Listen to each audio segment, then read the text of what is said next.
Thank you. वेदाहम समतीतानि वर्तमानानि चार्जुन भविष्यानि च भूतानि माम तु वेद न कश्चन। ভগবত গীতায় ভগবান বলছেন।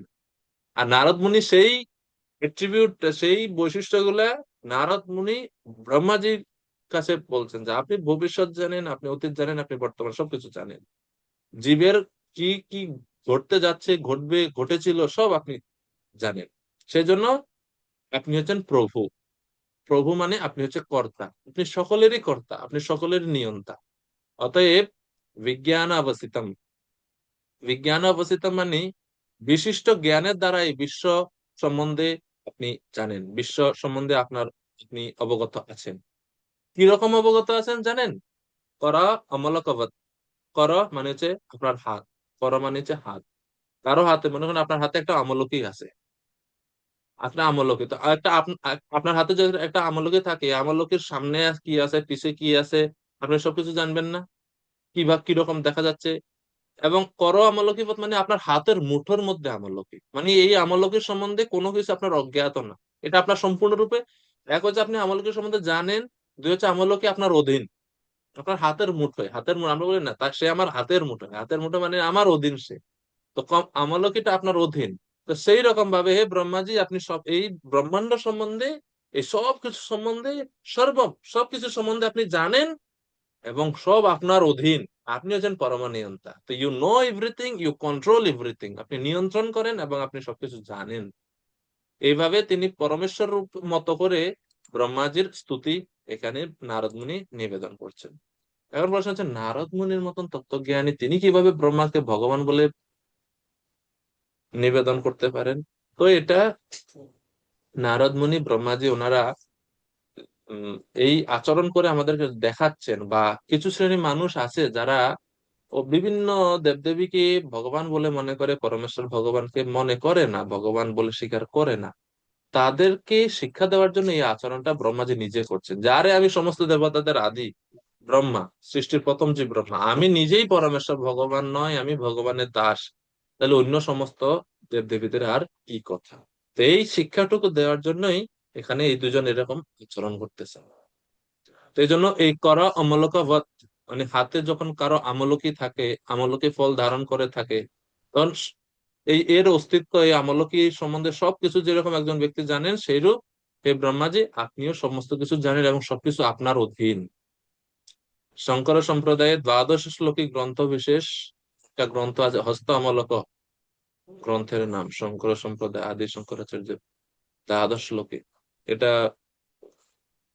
ভাষ্যে লেখা আছে, আমি পড়ি নাই, এখানে লেখা আছে, জাস্ট এই জন্য বললাম।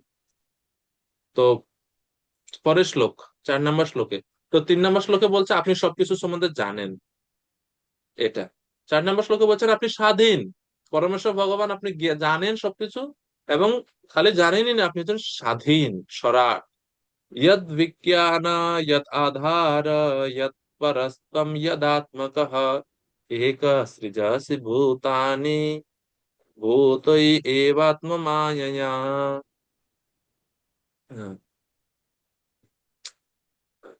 সিদ্ধস্বরূপ প্রভু কৃপা করে অনুবাদ করবেন।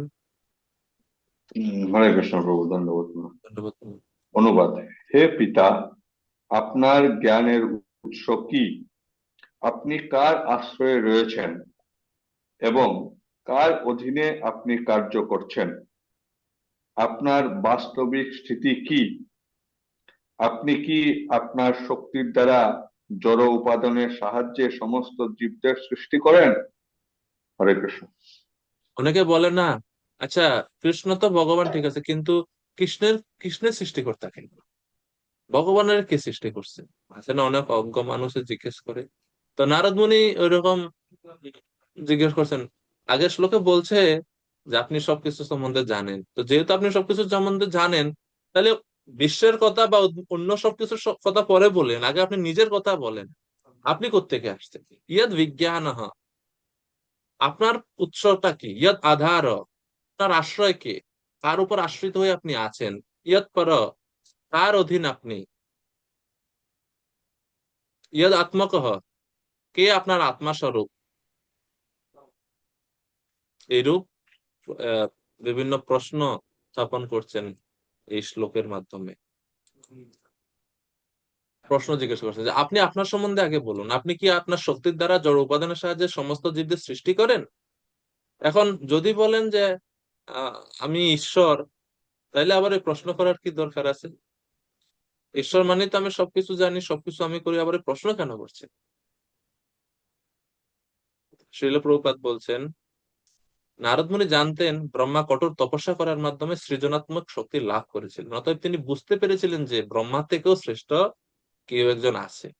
এজন্য তিনি নিজে না বলে ব্রহ্মাজির মুখ থেকে বের করার জন্য এই প্রশ্নগুলো বলছেন। যে আপনি যদি পরমেশ্বরই হন, তাহলে তপস্যা কার করতেছেন? এই তপস্যা কিসের জন্য করতেছেন? তো এটা হচ্ছে ব্রহ্মা নারদ মুনির এই প্রশ্নের পিছনের কারণ। পরের শ্লোকে তিনি বলছেন আপনি স্বয়ং সম্পূর্ণ, আপনি স্বাধীন।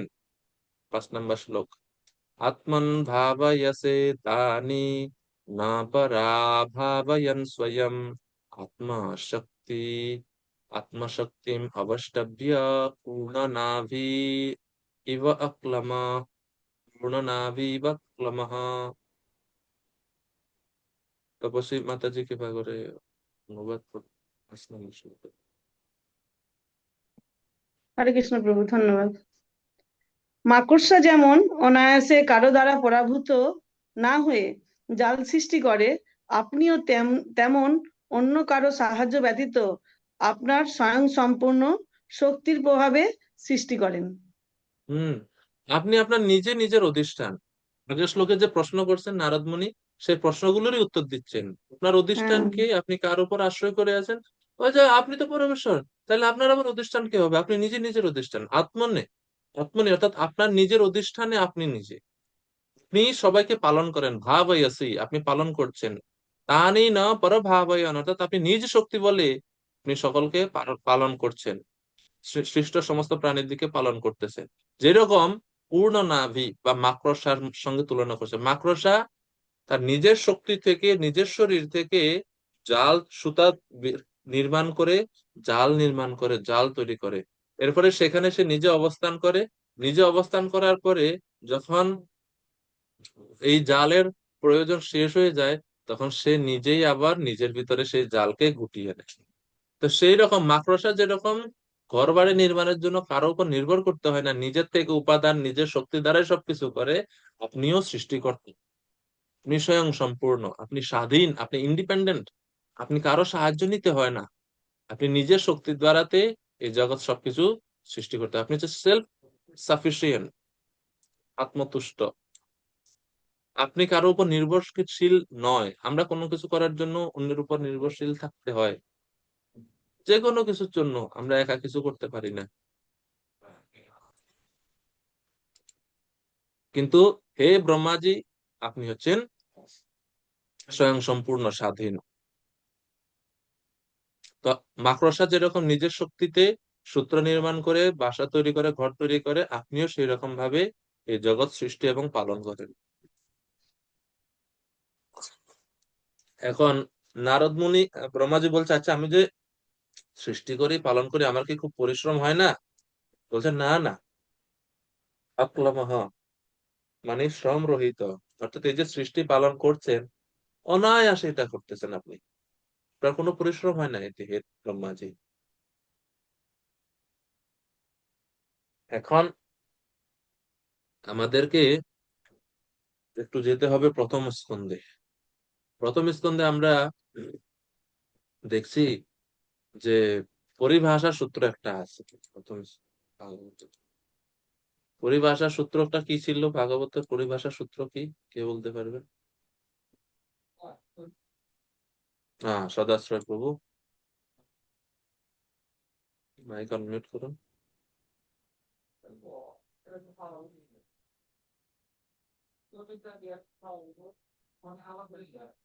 অন করুন, আনমিউট হয় না কেন? হচ্ছে না, আমি তো এখান থেকে আপনাকে রিকোয়েস্ট করতেছি। মাইকের উপরে ক্লিক করেন, হবে আসা। কই চলে গেল? দেরি হয়ে গেছে। আচ্ছা, সৌম্য প্রভু, সৌম্য কৃষ্ণ প্রভু, হরে কৃষ্ণ। হরে কৃষ্ণ, দণ্ডবত প্রণাম। প্রভু ধন্যবাদ। এতে চাংশ কলাপুংস কৃষ্ণস্তু ভগবান স্বয়ং ইন্দ্রাণী জ্ঞানাঙ্গুরং নিরন্তি যুগে যুগে। ঈশ্বর এতে চাংশ কলা পুংসঃ কৃষ্ণস্তু ভগবান স্বয়ং। এই শ্লোক হচ্ছে শ্রীমদ্ ভাগবতের পরিভাষা সূত্র। এখন সৌম্য কৃষ্ণ প্রভু ছাড়া কেউ বলতে পারবেন যে পরিভাষা সূত্র মানে কি? এটা তো পরিভাষা সূত্র রূপী শ্লোক, আমরা জানি। পরিভাষা সূত্রের সংজ্ঞা কি? গৌর চৈতন্য প্রভু বলুন, মাইক অন আছে, বলুন। নাই। হ্যাঁ, আমি শুনতে পাচ্ছি আপনার কথা। আচ্ছা, হরে কৃষ্ণ প্রভু, ধন্যবাদ। হরে কৃষ্ণ। হ্যাঁ, বলুন। পরিভাষা হলো যে একটাই কথা, যেটা হলো জিস্ট, সারমর্ম, সার কথা। হ্যাঁ, ওর বাইরে আর অন্য কথা হবে না। হ্যাঁ, ঠিক আছে। আরেকটু যদি সুন্দর করে বলতে চাই আমরা, আর একটু রিফাইন করে যদি বলতে চাই, কিভাবে বলা যায়? আপনারটা ঠিক আছে, যেটা মূল সার সিদ্ধান্ত, যার উপরে আর কোনো সিদ্ধান্ত চলে না। তো এখানে আমরা পরিভাষাতে বলছি যে যে বাক্য একবার ব্যবহৃত হয় বা একবার উল্লেখ করা হয়, কিন্তু এক বাক্য সমস্ত শাস্ত্রের উপর রাজত্ব করে, সমস্ত বাক্যগুলোকে শাসন করে, বা যেই বাক্য বা যেই সিদ্ধান্ত দ্বারা বাদ বাকি সমস্ত সিদ্ধান্তকে পরীক্ষা করা হয়, সেটা হচ্ছে পরিভাষা সূত্র। পরিভাষা সূত্রে প্রতিপন্ন করা হয়েছে কৃষ্ণ হচ্ছেন পরমেশ্বর ভগবান। এই ভাগবতমে যদি কৃষ্ণ ব্যতিরেকে অন্য কাউকে ভগবান শব্দ দ্বারা বা ভগবান বলে বর্ণনা করা হয়ে থাকে, তাহলে সেটা পরিভাষা সূত্রের সঙ্গে সাংঘর্ষিক। আর সেই কারণে কৃষ্ণই পরমেশ্বর ভগবান, এটাই গ্রহণ করতে হবে। বাদ বাকি যাদেরকে ভগবান বলে বর্ণনা করা হচ্ছে, তার সেই ক্ষেত্রে ভিন্ন অর্থ নিতে হবে। ঠিক আছে? তো এখানেও আমরা দেখি যে নারদ মুনি যদিও ভগবান বলে ব্রহ্মাজিকে বর্ণনা করছেন, কিন্তু ব্রহ্মাজি নিজেই স্বীকার করবে যে আমি ভগবান নয়। এরপরে 5 নম্বর শ্লোকে তো বলছেন যে আপনি হচ্ছেন সেলফ সাফিসিয়েন্ট। আপনি আপনি আপনার আত্মশক্তির দ্বারাতে, যেরকম মাকড়সা যেরকম তার নিজের শক্তি দ্বারাতে জাল তৈরি করে, আপনি আপনার শক্তির দ্বারাতে এই জগৎ সৃষ্টি এবং পালন করে থাকেন, এবং এটা আপনি অনায়াসে করে থাকেন। অক্লামহ, অনায়াসে থাকেন। পূর্ণ নাভির ইবাক্লামহ। আচ্ছা, তো শ্লোক নাম্বার 6 নম্বর শ্লোকে তিনি বলছেন যে নাম, রূপ, গুণ ইত্যাদির মাধ্যমে বিশেষ বস্তু সম্বন্ধে আমরা যা কিছু জানতে পারি, তা উৎকৃষ্ট, নিকৃষ্ট অথবা সমান হোক অথবা নিত্য বা অনিত্য হোক, তা সবই আপনি ছাড়া আর কারো দ্বারা সৃষ্ট হয়নি। আপনি এতই মহান, আপনি সবকিছু সৃষ্টি করেন, আপনি এতই মহান। এই জগতে যা কিছু আমরা দেখি, কোনো কিছু নাম, কোনো কিছু রূপ, কোনো কিছু গুণ, যা কিছু এই দৃশ্যমান জগৎ আমরা যা কিছু দেখি, দৃশ্য অদৃশ্য, সবকিছু আপনি ছাড়া কেউ এগুলোকে সৃষ্টি করেনি। আপনি হচ্ছেন সবকিছু সৃষ্টিকর্তা। অহম সর্বস্ব প্রভব, ভগবত গীতায় ভগবান বলছেন আমার থেকে সবকিছু আসছে। নারদ মুনি বলছেন ব্রহ্মাজির কাছ থেকে সবকিছু আসছে। তো প্রভাত বলছে এই জগতে 84 লক্ষ জীবজনই আছে, তাদের বৈচিত্র্যপূর্ণ জীবন, বৈচিত্র্যপূর্ণ তাদের সকলের আচরণ। এই সকলের উৎপত্তি ব্রহ্মাজি, নারদ মুনি বলছেন ব্রহ্মাজির কাছ থেকে। প্রভাত বলছে নারদ মুনির বদ্ধমূল ধারণা যে তার পিতা ব্রহ্মা ব্যতীত তাদের অন্য কারো সৃষ্টি করার শক্তি নেই, তাই তিনি তাদের সম্বন্ধে ব্রহ্মার কাছ থেকে জানতে চেয়েছেন। এতক্ষণ পর্যন্ত মহিমা কীর্তন করলেন, এখন সন্দেহর কথা বর্ণনা করতেছেন। 7, 8 এই 2টি শ্লোকে বিভ্রান্তি বা সন্দেহের কথা বলছেন। সন্দেহটা কি? আমার মনে হচ্ছে আপনি তো কারো তপস্যা করতেছেন, আর যার তপস্যা আপনি করতেছেন সে আপনার থেকে অধিক শক্তিশালী, নইলে আপনি কেন তার তপস্যা করবেন? তো এখন বিভ্রান্তিটা বলছে শ্লোক নাম্বার 7। স ভবানচরৎ ঘোরম ইয়ত্তপসু সমাহিতঃ তেন খেদয়সে নস্ত্বম পরাশঙ্কাম চ ইয়চ্ছসি। মঞ্জুরি কৃপা মাতাজি।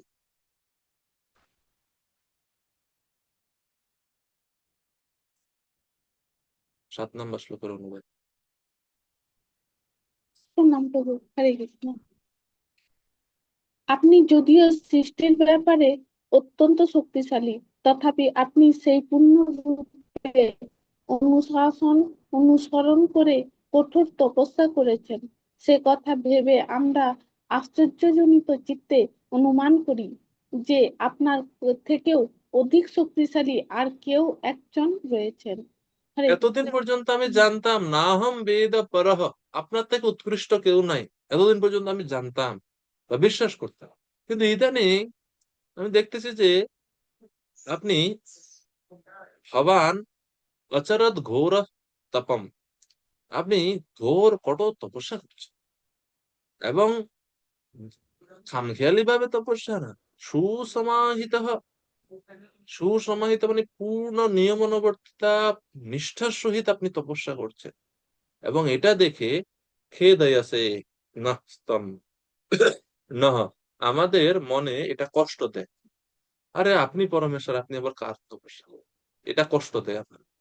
এই এই এইটা দেখে আমি কষ্ট পাই, এবং আমার ভিতরে এটা আশঙ্কা সৃষ্টি হচ্ছে, পরাশঙ্কাম, পরাশঙ্কাম, পরম সত্য যে আপনি নয়, সেই বিষয়ে আমার মধ্যে একটা আশঙ্কা সৃষ্টি হচ্ছে। আপনি তপস্যা কেন করছেন? আপনার থেকে তাইলে অধিক শক্তিশালী কেউ একজন আছে? তো প্রভুপাদ বলছেন, নারদ মুনির পদাঙ্ক অনুসরণ করে মানুষের কর্তব্য অন্ধের মতো তার গুরুকে সাক্ষাৎ ভগবান বলে মনে না করা। গুরুদেবকে ভগবানের মতো সম্মান করা হয়, কিন্তু গুরু যদি দাবি করে সে ভগবান, তৎক্ষণাৎ তাকে ত্যাগ করা উচিত। তো ব্রহ্মা সৃষ্টি বিষয়ক অদ্ভুত কার্য দর্শন করে নারদ মুনি ব্রহ্মাকে শ্রেষ্ঠ মনে করেছিলেন, কিন্তু যখন দেখছে যে ব্রহ্মা তার থেকে শ্রেষ্ঠ কারো উপাসনা করে, তখন তার মনে সন্দেহের উদয় হয়েছিল। এবং এটাই হচ্ছে বৈদিক শাস্ত্রের সৌন্দর্য। আপনি আপনার সন্দেহের কথা পোষণ করতে পারেন, ব্যক্ত করতে পারেন, এবং প্রশ্ন জিজ্ঞাসা করে সেই সন্দেহ দূরও করতে পারেন। যেরকম ভগবত গীতায় অর্জুন কৃষ্ণকে সন্দেহ করছে। তো এইটা হচ্ছে শাস্ত্র। এই আমাদের এই সনাতন শাস্ত্র সমূহ ছাড়া অন্য ধর্মাবলম্বীদের শাস্ত্রের মধ্যে এরকম এরকম সন্দেহ করার বা এরকম পাল্টা প্রশ্ন করে পরম তত্ত্ব সম্বন্ধে সুনিশ্চিত মতবাদ জানার কোনো ব্যবস্থা কিন্তু নাই। কারণ ওগুলো হচ্ছে একতরফা। ওই সমস্ত ধর্মের যে গ্রন্থগুলো বেশিরভাগই সব একতরফা, প্রশ্নোত্তরের সুযোগ খুবই কম মূল ধর্মগ্রন্থগুলো। কিন্তু আমরা দেখি যে এখানে নারদ মুনি সন্দেহ প্রকাশ করছে, আমি ভগবান মনে করতাম, কিন্তু আবার দেখি আপনি তপস্যা করতেছেন। যেরকম গীতায় অর্জুন সন্দেহ করছেন, মনে আছে আপনাদের? ভগবত গীতা অর্জুনের সন্দেহটা কি ছিল? কে বলতে পারবেন? ভগবানের বাক্যে অর্জুন সন্দেহ করছেন। গৌর হরি প্রভু, আপনার মনে আসেনি? ভগবত গীতায় ভগবান শ্রীকৃষ্ণের বাক্যে সন্দেহ পোষণ করছেন অর্জুন, কোন ক্ষেত্রে? হরে কৃষ্ণ, না শ্লোকটা মনে নেই বাবা। লোক লাগবে না, মানে ক্ষেত্রটা কোন কোন প্রেক্ষিতে গিয়ে এটা। ওকে, সমস্যা নেই।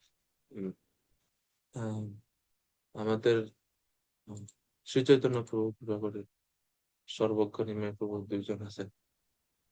অপরং ভবত জন্ম জন্ম বিবস্বত, ওই শ্লোকে যে সূর্যদেবের থেকে কি করে জ্ঞান প্রদান করলেন, উনি হ্যাঁ, সূর্যদেবের থেকে মানে পরে জন্ম হয়েছে। কারেক্ট। এটা চতুর্থ চতুর্থ অধ্যায় না নাকি? চতুর্থ চতুর্থ চতুর্থ অধ্যায়। অধ্যায় ভগবত গীতা চতুর্থ অধ্যায়ে এই প্রসঙ্গ আসে যে আপনার আর আমার, ভগবান বলছে যে বহুনি মে ব্যতীতানি জন্মানি তব চার্জুন, তোমার আমার বহু জন্ম হয়েছে। তো তখন কৃষ্ণ জিজ্ঞেস করে, বহু জন্ম হয়েছে কেমনে? বহু জন্ম কিভাবে সম্ভব? না, তার আগে সূর্যদেবকে এই জ্ঞান দিয়েছেন, সেটা বলার পরে সূর্যদেবকে, সরি, এটা বলার পরে তারপর বহুনি জন্ম। বহুনি। সূর্যদেবকে জ্ঞান দিয়েছেন ভগবান। চতুর্থ অধ্যায়ের প্রথম দিকেই বলছেন এটা, যে ইমম বিবস্বতে যোগম প্রত্যবান অহম বিবস্বান মনবে প্রাহ মনো ইচ্ছা কবে অপ্রভু। এই পরম্পরা গীতার জ্ঞানের পরম্পরা। তো তখন এটা শুনে, এবং পরম্পরা প্রাপ্ত ইমম রাজর্ষয় বিদু সকালে নেহায় মহতা যোগ নষ্ট পরন্তপ এইটা বলে এরপরে ভগবান বলছেন যে আমি সেই জন্য সেই জ্ঞান আমি তোমাকে আবার বলছি। তো 4 নাম্বার শ্লোকে এসে অর্জুন প্রশ্ন করেন, অপরম ভবতো জন্ম পরম জন্ম বিবস্বতা বিবস্বতঃ প্রথম এতৎ বিজানীয়াম ত্বম আদৌ প্রক্তবান ইতি। তখন এই সন্দেহ যখন প্রশ্ন করে তখন কৃষ্ণ বলেন যে বহুনি মে ব্যতীতানি জন্মানি তব চার্জুন তানি অহম বেদ সর্বাণি নত্বম বিদ্ধু পরন্তপ। তো অর্জুন সন্দেহ প্রকাশ করছেন, কৃষ্ণ সেই সন্দেহ নিরসন করছেন। সেম এখানে নারদ মুনিও বলছে যে আপনি তপস্যা করতেছেন ঘোর ভাবে, পূর্ণ মনোযোগের সহিত কঠোর তপস্যা করতেছেন, নিশ্চয়ই কেউ আছে। তো এটা হচ্ছে প্রকৃত বুদ্ধিমত্তা, যে বিচার করা। এবং সনাতন গোস্বামী পাদ হরিভক্তি বিলাস গ্রন্থে বলছেন যে দীক্ষার পূর্বে শিষ্য গুরুকে পরীক্ষা করবে, গুরু শিষ্যকে পরীক্ষা করবে। যখন দীক্ষা হয়ে গেল, দীক্ষার শেষে, তখন আর শিষ্য গুরুকে কোনো পরীক্ষা বা গুরুর উপর কোনো সন্দেহ পোষণ করতে পারবেন না। তখন তখন আর সন্দেহ তো দীক্ষা গ্রহণের আগে পরীক্ষা করা যায়, পরীক্ষা করতে হবে। সে বলছেন গুরুদেবও পরীক্ষা করে দেখবেন শিষ্যকে, যেরকম আমাদের ইসকনে হয়ে থাকে যে পরীক্ষা করা হয় দীক্ষাটাকে, চারটা বিধিনিষেধ পালন করছে কিনা, ঠিকভাবে 16 মালা জপ করছে কিনা, প্রসাদ খাচ্ছে কিনা পরীক্ষা করে। গুরুদেব না সরাসরি না পারলেও ওনার শিষ্যদের দ্বারাতে এগুলো পরীক্ষা করা হয়। তো প্রভুপাদ এখানে বলছেন এজন্য যে বুদ্ধিমান শিষ্য বুঝতে পারেন, এবং বুদ্ধিমান শিষ্য তিনি যখন অন্ধ মতো সাক্ষাৎ ভগবান বলে মনে করেন। তো এটা হচ্ছে নারদ মুনির এখানে প্রশ্ন, যে আপনি কেন তপস্যা করতেছেন, ঘোর তপস্যা করতেছেন। আচ্ছা, এরপর 8 নাম্বার শ্লোক। এতন্মে পৃচ্ছতা সর্বম সর্বজ্ঞ সকলেশ্বরঃ সকলেশ্বর বিজানেহি যথেবৈদম অহম বুদ্ধি অনুশাসিতঃ। তো হে পিতা, আপনি সবকিছু জানেন, সর্বম সর্বজ্ঞ, আপনি সর্বজ্ঞ, আপনি সবকিছু জানেন, এবং সকলেশ্বর, আপনি সকলের নিয়ন্তা। তাই আমি যে সমস্ত প্রশ্ন আপনার কাছে করেছি, ওই যে 6টা প্রশ্ন, আপনি কৃপা করে আমাকে তার উত্তর দিন, যাতে আমি আপনার শিষ্য রূপে তা হৃদয়ঙ্গম করতে পারি। তো তদ্বিদ্ধি প্রণিপাতেন পরিপ্রশ্নেন সেবয়া উপদেক্ষন্তি তে জ্ঞানম জ্ঞানিনস্তত্ত্বদর্শিন। এই বিষয় আমরা এখানে নারদ মুনির ক্ষেত্রেও দেখতে পাচ্ছি। তিনি প্রণাম নিবেদন করছেন, মহিমা কীর্তন করছেন, প্রশ্ন করছেন, এবং সেবাও নিবেদন করছেন ব্রহ্মাজির। তো এখন ব্রহ্মাজির কাছে জিজ্ঞেস করছে, আপনি কৃপা করে আমাকে শিষ্য রূপে গ্রহণ করুন, আমি শিষ্য রূপে যেন আপনার আপনার প্রদত্ত জ্ঞান আমি হৃদয়ঙ্গম করতে পারি। কৃপা করে আমাকে উত্তর দিন আমার জিজ্ঞাসিত প্রশ্ন সমূহ, এবং আমার সন্দেহ নিরসন করুন। এখন ব্রহ্মাজির বিশেষত্ব আমরা এখানে দেখবো যে ব্রহ্মাজি চাইলে নিজেকে পরমেশ্বর ভগবান বলে প্রকাশ করতে পারতেন বা জাহির করতে পারতেন। হ্যাঁ, তুমি যেটা ভাবছো এ বৎস, এটাই সঠিক, আমি পরমেশ্বর ভগবান, আমি সকলের আদি কারণ, সবকিছু আমার থেকে আসছে। কারণ ব্রহ্মা ছাড়া তো আর কোনো বড় অথরিটি নাই যে নারদ মুনি কাউকে জিজ্ঞেস করতে পারে। তো ব্রহ্মার জি বলতে পারতেন। তো ব্রহ্মাজি ভাগবতমে আমরা এই ব্রহ্মাজির যে বিশেষ উম চরিত্রের বা বিশেষ যে ভূমিকা আমরা দেখি, যে তিনি হচ্ছেন একজন আদর্শ লিডার এবং রেসপন্সিবল লিডার, দায়িত্ব জ্ঞান সম্পন্ন। যখনই কোথাও কোনো বিবাদ হয়, কোনো সমস্যা হয়, ব্রহ্মাজি অভিভাবক হিসেবে আসেন সেই সমস্যা সমাধানের জন্য। পৃথু মহারাজের সঙ্গে ইন্দ্রের মারামারি ব্রহ্মাজি এসে সমাধান করছে। ধ্রুব মহারাজ তার ভাই উত্তমের হত্যার প্রতিশোধ নিতে গিয়ে যক্ষদের মারতে মারতে মারতে মারতে যক্ষ বংশ শেষ করে নিতেছে, তখন গিয়ে ব্রহ্মাজি দিয়ে থামাচ্ছে, আরে এই ধ্রুব কি করতেছে।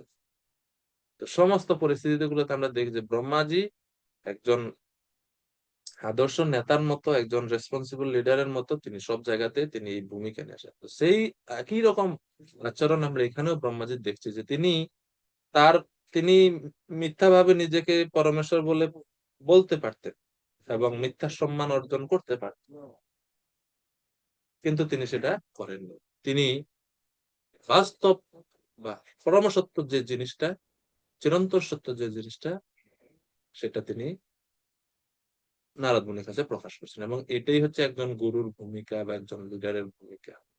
তিনি মিথ্যা কৃতিত্ব নেওয়ার বাসনা বর্জন করে থাকেন। যার যে স্তর, যার যে সম্মান, সেই সম্মানটুকু তিনি দিতে পারেন। তো নারদ মুনিকে এখন এই নারদ মুনির যে সন্দেহটা, আগে সন্দেহটা দূর করছেন, এরপরে প্রশ্নের উত্তর দিবেন। তো শ্লোক নাম্বার 9 থেকে 13 পর্যন্ত ব্রহ্মাজি নারদ মুনির সন্দেহ দূর করছেন। আগে প্রকৃত সত্য তখনই আসবে যখন মনটা শান্ত, সাম্য অবস্থায় প্রাপ্ত থাকবে। সংশয় আত্মা বিনশ্বতি, মনের মধ্যে যদি সংশয় থাকে, তা সেইখানে থেকে কোনো সৃষ্টি, কোনো কিছুর উৎপত্তি, কোনো কিছুর উন্নতি হতে পারে না, সেটা সম্পর্কই হোক আর যাই হোক না কেন। তো সেজন্য আগে তিনি সংশয় বিনাশ করার জন্য ব্রহ্মাজি বলছেন, ব্রহ্মবাচ সম্যক কারুণিকস্যেদম বৎসতে বিচিকিৎসিতম यदहं चोदितः सौम्य ভগবদ্বীর্য দর্শনে। শাস্ত্র নিপুণ প্রভু কৃপা করে অনুবাদ করবেন। হরে কৃষ্ণ প্রভু। অনুবাদ। ঋষি ব্রহ্মা বললেন, হে বৎস নারদ, সকলের প্রতি কৃপা পরবশ হয়ে এমনকি আমার প্রতিও তুমি এই সমস্ত প্রশ্নগুলি করেছ, কেননা তার ফলে পরমেশ্বর ভগবানের পরাক্রম দর্শন করে অনুপ্রাণিত হয়েছি। এই আর একটা কমন থিম আমরা শ্রীমদ্ ভাগবতমে দেখি, যে উত্তরদাতা প্রশ্নদাতার মহিমা কীর্তন করে। নারদ মুনি প্রশ্ন করেছেন, উত্তর দিবেন ব্রহ্মাজি। তো উত্তর যে দিবেন, উনি তো প্রশ্নকর্তাকে ধন্যবাদ দেওয়ার কিছু নাই আপাত দৃষ্টিতে আমরা দেখি, কিন্তু বিপরীত এখানে। এবং ভাগবতম এটা এইখানে না, সমস্ত স্থানে একই। শুরুতে আমরা ভাগবতমে দেখেছি যখন শৌনকাদি ঋষিগণ তারা সুত গোস্বামীকে তারা শ্রদ্ধা নিবেদন করছেন, প্রণাম আদি নিবেদন করছেন, প্রশ্ন জিজ্ঞেস করছেন। তো তখন সুত গোস্বামী তিনি প্রথমেই তাদের ধন্যবাদ জানাচ্ছেন, মঙ্গলাচরণ করছেন, মঙ্গলাচরণ করে ধন্যবাদ জানাচ্ছেন যে আপনারা যে প্রশ্ন করছেন, ইয়ৎকৃত কৃষ্ণ সম্প্রশ্ন येन আত্মা সুপ্রসীদতি, আপনাদের প্রশ্ন কৃষ্ণ সম্বন্ধীয়। তাদের এই প্রশ্নের মহিমা কীর্তন করে, তাদের মহিমা কীর্তন করে তারপরে তিনি ধন্যবাদ জানিয়ে তারপর উত্তর দেওয়া শুরু করছেন। মুনয়া সাধু পৃষ্ঠোহম ভবদ্বীর লোকমঙ্গলম ইয়ৎকৃত কৃষ্ণ সম্প্রশ্নঃ প্রশ্ন येन আত্মা সুপ্রসীদতি। আমি আপনাদের প্রশ্ন শুনে খুবই আনন্দিত হয়েছি। বরিয়ানি সত্যি প্রশ্ন কৃত লোক হিতম নৃপ আত্মবেদ সম্মত পুংসাম শ্রোতব্যাদিষু ইয়াপরঃ। আপনাদের প্রশ্ন খুবই শ্রেষ্ঠ, উত্তম, ধন্যবাদ। আপনাদের এই প্রশ্ন only question related to Lord Krishna are capable of benefiting all and completely satisfy the self. Krishna সম্বন্ধীয় প্রশ্ন, কৃষ্ণ সম্প্রশ্ন দুইটা জিনিস করতে পারে, সকলের মঙ্গল সাধন করতে পারে, আত্মার সুপ্রসন্নতা বিধান করতে পারে। এটা যে কৃষ্ণ বিষয়ক প্রশ্ন করার দুটি বৈশিষ্ট্য। আবার আমরা দেখি যখন তৃতীয় স্কন্ধে বিশেষ করে মৈত্রেয় ঋষির কাছে যখন বিদুর যে প্রশ্ন করে, সেখানে মৈত্রেয় ঋষি ধন্যবাদ জানাচ্ছে যে হে বিদুরজি, আপনি ভগবানের নিকটজন, ভগবানের অন্যতম প্রিয় ভক্ত, এবং আপনার এই যে প্রশ্ন, আপনার এই প্রশ্নের কারণে আমি ভগবানকে স্মরণ করতে পারছি, আপনাকে ধন্যবাদ। যদিও আমি নিজেকে যোগ্য মনে করি না, কিন্তু আপনি যেহেতু প্রশ্ন করেছেন, আমি চেষ্টা করব সর্বোচ্চ ভাবে আর এই প্রশ্ন সমূহের উত্তর দেওয়ার জন্য।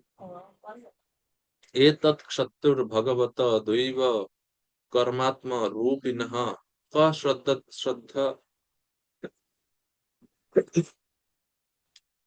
শ্রদ্ধাত্যাৎ कर्तुम योगमाया बलोदयम तथापि कीर्तयाम्यंग यथामति यथाश्रुतम कीर्तिम हरेस्यात् सत्कर्तुम गिराम अन्य विदासतिम। দ্বিতীয় স্কন্ধের ষষ্ঠ অধ্যায়ের 36 নম্বর শ্লোকে বলছে, তথাপি তারপরেও কীর্তয়ামি অঙ্গ, আমি ভগবানের কথা কীর্তন করব, যথামতি যথাশ্রুতম, যা কিছু আমি শুনেছি আমার গুরুদেবের কাছ থেকে এবং যা যতটুকু আমি মতি আমার বুদ্ধি অনুভব বা উপলব্ধি করতে পেরেছে তার উপর ভিত্তি করে। কেননা আমি যদি ভগবানের মহিমা পর্যাপ্ত রূপে কীর্তন না করি, কৃত্রিম হরের সেয়াত সৎকর্তুম গিরাম অন্য বিদা আসতি, তাহলে আমার গিরা, আমার বাক, আমার কথা বলার শক্তি অপবিত্র থেকে যাবে, সেই জন্য আমি বলবো। তো সেখানেও তিনি বিদুর মহাশয়কে ধন্যবাদ দিয়ে বলা শুরু করছেন। নারদ মুনিকেও ব্রহ্মাজি এখন বলছেন সেম থিম, যে হে বৎস নারদ, হে আমার পুত্র, সকলের প্রতি তোমার এই প্রশ্ন খালি আমারই না, সকলের মঙ্গল করবে। কারণ সকলের মনের মধ্যে এই ধারণা আছে, বেশিরভাগ মানুষ এই ধারণা পোষণ করে যে কৃষ্ণ নয়, অন্যরা হচ্ছে অন্য বিভিন্ন, যে যার প্রতি শ্রদ্ধাবান সেই সমস্ত দেবতাকে বা দেবীকে তারা পরমেশ্বর বলে মনে করে। এজন্য বলছে সকলের প্রতি কৃপা পরবশ হই, এবং এমনকি আমার প্রতি কেন, কারণ আমি এখন সুযোগ পাইছি আমি যে ভগবানের দাস সেটা প্রকাশ করার জন্য। সেজন্য আমার প্রতিও তুমি কৃপা করে এই সমস্ত প্রশ্ন করেছ, কেননা এর ফলে পরমেশ্বর ভগবানের পরাক্রম দর্শন করে অনুপ্রাণিত হয়েছি। ইয়াদাহম চোদিত সৌম্য ভগবত বীর্য দর্শনে, তোমার এই প্রশ্ন থেকে আমি বুঝতে পারছি ভগবানের পরাক্রম যে কত শক্তিশালী। কিরকম পরাক্রম? আরে সবকিছু সৃষ্টি উনি করছেন, কিন্তু উনি নিজেকে এমন ভাবে আড়াল করে রেখেছেন যে সাধারণ মানুষ ওনাকে ভগবান বলে চিনতেই পারে না। মারাত্মক এ টেকনিক জানে ভগবান, সবকিছু করছেন কিন্তু ওনাকে কেউ ভগবান বলে চিনতে পারে না। বেশিরভাগ যারা অত্যন্ত বুদ্ধিমান সুমেধা সম্পন্ন তারাই ওনাকে ভগবান বলে বুঝে, কেউ আর ভগবত বীর্য দর্শনে। তো নারদ বলছে নারদের মতো ব্যক্তিও আমাকে ভগবান বলে মনে করে, কি আশ্চর্য! ভগবানের মায়া, ভগবানের মায়া শক্তি কত শক্তিশালী। তো প্রভুপাদ তাৎপর্য বলছেন এটা হচ্ছে শুদ্ধ ভক্তের লক্ষণ। কি লক্ষণ শুদ্ধ ভক্তের? যে যখনই ভগবান সম্বন্ধে কেউ তাকে প্রশ্ন করে তিনি উৎসাহিত হয়ে সেই প্রশ্নের উত্তর দিতে পছন্দ করেন। এটা হচ্ছে ভক্তের লক্ষণ। তিনি কৃষ্ণ কথা পরিবেশনে জন্য সবসময় লালায়িত। এবং এই ধরনের আলোচনা, এই ভগবত সম্বন্ধীয় আলোচনা প্রশ্নকর্তা, উত্তরদাতা এবং শ্রোতা, থার্ড পার্টি, সকলের হৃদয় নির্মম করে। পদ্মপুরাণে ভাগবত মাহাত্ম্যেও এরকম বর্ণনা করা হয়েছে যে কারাই ভাগবত কথা থেকে লাভ পায়। বলছে সকলে ভাগবত কথা থেকে লাভ মানে লাভ নিতে পারে। পাপী, দুরাচারী, আহ ধর্মধ্বজী সকলে ভাগবতকে যদি শ্রদ্ধা সহকারে শ্রবণ করে, সকলে বলছে মুখে বললে তো হবে না, কিছু প্রমাণ দেন। তো প্রমাণ স্বরূপ তখন ওই ধুন্ধুকারীর কাহিনী উল্লেখ করা হয়েছে, ধুন্ধুকারীর কাহিনী বর্ণনা করা হয়েছে। ধুন্ধুকারী কিভাবে সে ভাগবত কথা শ্রবণ করে মুক্তি লাভ করেছিল। এই জন্য ভাগবতে বলা হচ্ছে যে ভাগবতমের সম্বন্ধীয় ভাগবতীয় কথা যেই শ্রবণ করে বা এই ভাগবত কথার সঙ্গে সম্পর্কিত প্রশ্নকর্তা, উত্তরদাতা এবং থার্ড পার্টি যারা শ্রোতা, সবাই উপকৃত হয়। বক্তারম পৃষ্ঠকম শত্রুস তৎপাদ সলিলম যথা। দশম স্কন্ধে প্রথম অধ্যায়ে এই শ্লোক এটাতে এটা বলা হয়েছে, যেটা প্রভুপাদ তাৎপর্য বলছেন। বাসুদেব কথা প্রশ্ন পুরুষম স্ত্রীন পুনাতিহি বক্তারম প্রচ্ছকম শ্রোত্রম তৎপাদ সলিলম যথা। 10:1-16 প্রভুপাদ তাৎপর্য বলছেন না, এটা আসলে ভাগবতমেরই সিদ্ধান্ত যে প্রশ্নকর্তা উত্তরদাতা উভয়ের হৃদয় নির্মল হয় ভগবানের কথা শ্রবণের ফলে। তো এই জন্য ব্রহ্মাজি নারদকে ধন্যবাদ জানাচ্ছে। এরপরে 10 নম্বর শ্লোকে বলছেন, আমি পরমেশ্বর ভগবান নয়, বরং আমি ভগবানের অধীন। নানৃতম তব তচ্চাপি যথা মাম প্রবব্রীষি ভো অভিজ্ঞায় পুরম মত্তা এতাবত্তম যতো হি মে। তুমি আমার সম্বন্ধে যা বলেছ হে নারদ, মিথ্যা না, ঠিকই আছে। ন অনৃতম তব, তোমার কথাগুলো মিথ্যা না। ততক্ষণ পর্যন্ত না মিথ্যা না, যতক্ষণ পর্যন্ত কেউ পরম সত্য সম্বন্ধে জানেন। পরম সত্য কৃষ্ণ যে আছে সেটা সম্বন্ধে যতক্ষণ পর্যন্ত কেউ অজ্ঞাত, ততক্ষণ পর্যন্ত তোমার কথা সত্য। কিন্তু পরম সত্য সম্বন্ধে যখন কেউ জানতে পারে, তখন সাথে সাথে তোমার এই সমস্ত সিদ্ধান্ত মিথ্যা হয়ে যায়। এই জন্য বলছে নন ঋতম তব তচ্চাপি যথা মাম প্রবিশিদ্বিহ, আমার সম্বন্ধে যা কিছু বলেছ সেটা মিথ্যা নাই। কেননা যতক্ষণ পর্যন্ত কেউ আমার থেকে পরতর পরম সত্য পরমেশ্বর ভগবান সম্বন্ধে অবগত না হয়, ততক্ষণ পর্যন্ত সে অবশ্যই আমার বীর্যবতী কার্যকলাপ দর্শন করে মোহিত হয়। যখন দেখে আরে বাপরে, ব্রহ্মাজি জগৎ সৃষ্টি করছেন, বিভিন্ন জীবদের দেহ সৃষ্টি করছেন, তো অভিজ্ঞায় পুরম মত্ত্বা এতাবত্তম যতোহি মে, তুমি যা বলছো এই তাবৎ এই পর্যন্ত সবকিছু সত্য, যতক্ষণ পর্যন্ত কেউ ভগবানকে জানেন। এই যে এটাকে বলে, প্রভুপাদ বলছে এটা হচ্ছে কুপমণ্ডক ন্যায়। কুপমণ্ডক ন্যায় মানে কি, একটা একটা একটা মণ্ডক মানে ব্যাং কূপের মধ্যে থাকে, কুয়োতে থাকে, কুয়ো থেকে জীবনেও বের হয় না সে। সে সারা জীবন সবচেয়ে বড় জলাশয় দেখছে ওই কুয়ো। ওই কুয়ো থেকে যে বড় জলাশয় আছে এই সম্বন্ধে তার কোনো ধারণাই নাই। সে কোনো কাছ থেকে কখনো কারো কাছ থেকে শুনেও নি, দেখেও নি, কিচ্ছু কোনো কল্পনা নাই তার। সে মনে করে আমার এই কুয়োটা হচ্ছে সবচেয়ে বড় জলাশয় এবং একমাত্র জলাশয়। কিছুদিন পরে তার মামাতো ভাই একটা আসছে বেড়াইতে তাদের কুয়োর মধ্যে। ওই মামাতো ভাই থাকে সমুদ্রের পাড়ে, বিশাল জলাশয় সমুদ্র, ওইটার পাড়ে থাকে। সেখান থেকে বেড়াতে এসছে যখন, বলছে আরে ভাই, তোর এই কুয়োর মধ্যে তো আমি থাকতেই পারতেছি না, দম বন্ধ হয়ে আসতেছে। বলছে কেন কেন, কি হয়েছে? এর এত ছোট জায়গাতে কিভাবে থাকবো? আমি যেখানে থাকি সাগর, সাগর বিশাল, কোনো কুল কিনারা নাই। ওই ব্যাংক বলতেছে ধুর, আমার এটা থেকে বড় জলাশয় থাকতেই পারে না। বলছে না রে ভাই, জানিস না তো, বিশাল বড়। বলছে, কত বড়? বলছে বিশাল বড়। বলছে কি আমার এই জলাশয়ের 2টার সমান? বলছে না রে ভাই, এর 2টা 3টা হবে না। বলছে তাহলে 10টার সমান? না না, আরো বড়। তো কুয়োর ব্যাংক সে তার ওই কুয়োর মাধ্যমে সাগরের সীমা বোঝার চেষ্টা করতেছে। তো এই যে সীমাবদ্ধ জ্ঞান, সংকীর্ণ জ্ঞান, সংকীর্ণ জ্ঞান সম্পন্ন যে মানুষ, এটাকে শাস্ত্রে বলা হচ্ছে কূপমণ্ডক ন্যায়। যারা তাদের এই সীমিত গণ্ডির বাইরে যে অসীমত্ব একটা বিষয় আছে, এটা তারা গ্রহণই করতে পারে না বা বুঝতেই পারে না। তো প্রভুপাদ এটাই বলছে যে যতক্ষণ পর্যন্ত মানুষ ওই কূপমণ্ডুক হয়ে থাকবে ততক্ষণই তোমার কথা সত্য বলে মনে হয়। কিন্তু যখন পরম সত্য সম্বন্ধে, পরমেশ্বর ভগবানের অসীম লীলা মহানতা সম্বন্ধে জানবে, তখন বুঝতে পারবে। তো প্রভাত ব্যাঙের কাহিনী এখানে বলছে। আহ, ব্যাঙের কাহিনীটা প্রভাত এখানে তাৎপর্য বর্ণনা করছেন। তো নারদ মুনি হচ্ছেন একজন মুক্ত আত্মা।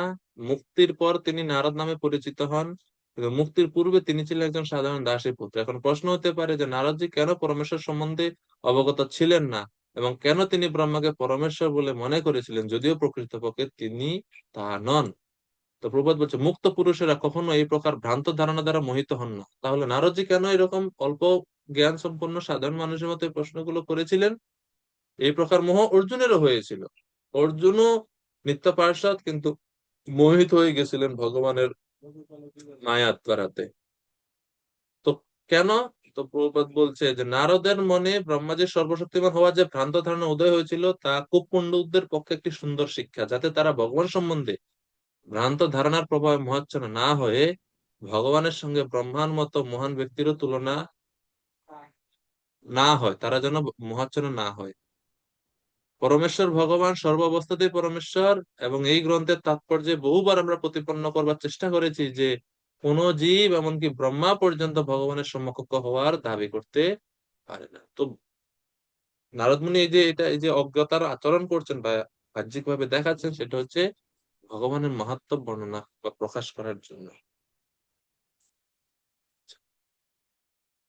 11 নম্বর শ্লোক। এটা খুব সুন্দর এবং খুবই গুরুত্বপূর্ণ একটা শ্লোক। ব্রহ্মাজি বলছেন, ইয়ে না স্বরচিষম বিশ্বম রোচিতম রোচয়াম্যহম যথার্কগ্নি যথা সোম যথা রক্ষগ্রহ তারকা। এই যে তুমি একটু আগে বললে না যে আমি সবকিছু সৃষ্টি করছি, আমি সবকিছু সম্বন্ধে জানি, আমি মাকড়সার মতো আত্মশক্তির দ্বারাতে আমি সবকিছু সৃষ্টি পালন এবং ধ্বংস করে ফেলি। আসলে আমি সৃষ্টিকর্তা ঠিক আছে, কিন্তু আমি হচ্ছে দ্বিতীয় সৃষ্টিকর্তা বা গৌণ সৃষ্টিকর্তা, মূল সৃষ্টিকর্তা আমি না। ইয়ে না স্বরচিষা বিশ্বম, ভগবান আগে এই জগৎ প্রকাশ করেন, সৃষ্টির উপাদানগুলো তিনি প্রথমে নিজে থেকে প্রকাশ করেন, তারপরেই রচিতম রোচয়ামি অহম, তার যে রচনা সেটাকেই আমি একটু মডিফাই করে বিভিন্ন জীবদের দেখো আমি সৃষ্টি করি, রহস্যমুখ আমি ভাগ করি, এবং তার যে শক্তি এবং জ্ঞান সেটাও ভগবানই আমাকে দেয়। আমাদের কর্মক্ষমতা, আমাদের কর্ম প্রবণতা, উৎসাহ, শক্তি, সমর্থ সবকিছু ভগবানই দেন। সেজন্য অহংকারের কোনো কারণ নাই, অহংকার করা উচিত নয়। তো উদাহরণ দিচ্ছেন যে ভগবান তার স্বীয় জ্যোতি ব্রহ্মজ্যোতির দ্বারা জগৎ সৃষ্টি করার পর তারই শক্তিতে এই ভগবত প্রকাশিত বস্তুকে আমি পুনরায় সৃষ্টির দ্বারা প্রকাশ করি। ঠিক যেমন সূর্য, অগ্নি, চন্দ্র, আকাশ, প্রভাবশালী গ্রহ সমূহ, নক্ষত্র আদি প্রকাশিত হয়। তো এই শ্লোকের মূল বিষয় ব্রহ্মাজি বলছেন, আমি কেবল পুনঃ সৃষ্টিকারী, মূল সৃষ্টিকর্তা আমি নয়। তো প্রবাদ বলছে, ব্রহ্মা নারদকে বললেন যে সৃষ্টির বিষয়ে তিনি যে পরম সৃষ্টিকর্তা নন সেই সম্বন্ধে নারদের ধারণা ঠিক। কখনো কখনো অল্প বুদ্ধি সম্পন্ন মানুষেরা মনে করে ব্রহ্মা হচ্ছে সর্বকারণের পরম কারণ। ব্রহ্মা এই শ্লোকে বলছেন যে আমি পরম কারণ নয়। এবং প্রবাদ বলছে, ব্রহ্মার কোন সিদ্ধান্ত হাইকোর্টের, সুপ্রিম কোর্টের রায়ের মতো সর্বজন স্বীকৃত। মাইনর আদালত গুলাতে বা ছোট জজ, জেলা কোর্টে হয়তো একটা রায় দিতে পারে, সে রায়ের আপিল হাইকোর্টেও জানানো যায়। হাইকোর্ট, সুপ্রিম কোর্টে যখন কোনো আদেশ হয়, সিদ্ধান্ত দেওয়া হয়, রায় দেওয়া হয়, এটা ছোট আদালতরা স্বীকার করে নেয়, কোনো প্রশ্ন নাই। তো এই জগৎ সৃষ্টির এবং আমাদের বৈদিক অথরিটিদের মধ্যে ব্রহ্মাজি হচ্ছে সেই সুপ্রিম কোর্টের মতো। যখন ব্রহ্মাজি নিজে কোনো সিদ্ধান্ত দেন, তো বুঝতে হবে যে না, এর উপর আর কোনো প্রশ্ন উঠা যায় না। তো ব্রহ্মাজি নিজেই বলছেন, আমি গৌণ সৃষ্টিকারী, মূল সৃষ্টিকর্তা। এবং যখন আমরা বলি ভগবান হচ্ছে সবকিছু সৃষ্টিকর্তা, এটা এরকম না যে ভগবান ওই রাজমিস্ত্রিদের মতো ইট বালি সিমেন্ট নিয়ে প্রভু পরিশ্রম করে জগৎ সৃষ্টি করছেন, সেরকম না। ভগবান তার ইচ্ছা শক্তির দ্বারাতেই সমস্ত জগৎকে প্রকটিত করতে পারেন, কেননা ভগবানের বহুত শক্তি আছে, তিনি শক্তির দ্বারা সৃষ্টি করেন, নিজের সরাসরি সৃষ্টিতে অংশগ্রহণ করেন না, শক্তি সমূহ দ্বারা তিনি সৃষ্টি করেন। পরাস্য শক্তির বিবিধৈব শ্রূয়তে স্বাভাবিকী জ্ঞান বল ক্রিয়া আছে। প্রপাত বট গাছের উদাহরণ দিচ্ছে, ক্ষুদ্র বট গাছের বীজে বিশাল বট বৃক্ষ সৃষ্টি করার ক্ষমতা আছে। তেমনি ভগবান তার ব্রহ্মজ্যোতি রচিসা, যেটা বলেছে, বিভিন্ন প্রকার বীজ উৎপন্ন করে, যা ব্রহ্মার মতো ব্যক্তি কর্তৃক জল সিঞ্চনের ফলে বিকশিত হয়। মূল বীজ প্রদান করে থাকেন পরমেশ্বর ভগবান। এই জন্য গীতা ভগবান বলছেন, অহম বীজ প্রদ পিতা।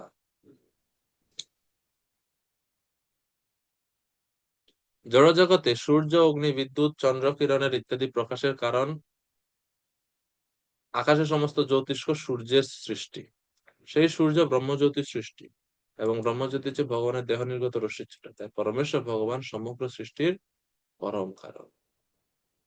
তো এভাবে তিনি প্রকাশ করলেন, আহ, জানালেন জগৎবাসীকে, আমি সৃষ্টিকর্তা। তাহলে মানুষ যে আপনাকে নিয়ন্তা বলে মনে করে, তখন বলছে, ও আচ্ছা, এটা হচ্ছে ভগবানের মায়া। মায়ার দ্বারা মোহিত হয়ে জীবরা মনে করে আমি সবকিছু সৃষ্টি করছি, আসলে তো আমি কিছু কিছু করি। তস্मै নমো ভগবতে वासुदेवाय धीमहि यन्मायया दुर्जयया मां वदन्ति जगद्गुरुम्।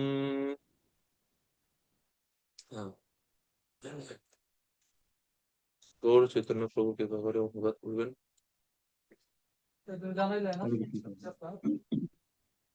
আমি পরমেশ্বর ভগবান বাসুদেব শ্রীকৃষ্ণকে আমার সশ্রদ্ধ প্রণতি নিবেদন করি এবং তাঁর ধ্যান করি, যার দুর্জয় মায়া অল্প বুদ্ধি সম্পন্ন মানুষদের এমন ভাবে প্রভাবিত করে যে তারা আমাকে পরম নিয়ন্তা বলে মনে করে। হরে কৃষ্ণ। আমি তো সৃষ্টিকর্তা নয়, ভগবান হচ্ছে সৃষ্টিকর্তা।